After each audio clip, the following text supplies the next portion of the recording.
Samantala, inanunsyo na ng Malacanang ang mga bagong presidential appointees kasama na ang bagong Chief Presidential Legal Counsel at iba pang Deputy Executive Secretaries. Si Hardy Valbuena sa detalye.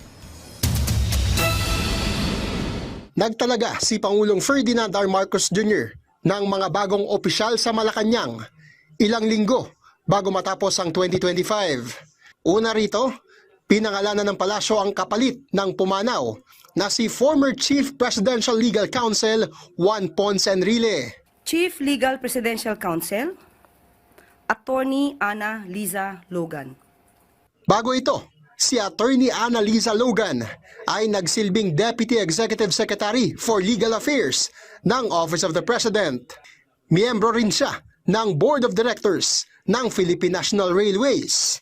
Mahigit isang buwan ding naging bakante ang posisyong Chief Presidential Legal Counsel kasunod ng pagpanaw ni Enrile noong Nobyembre. Samantala, kinumpirma rin ng Malacanang ang pagtatalaga kay Department of Justice Undersecretary Attorney Jessie Hermogenes Andres bilang Deputy Executive Secretary for Legal Affairs.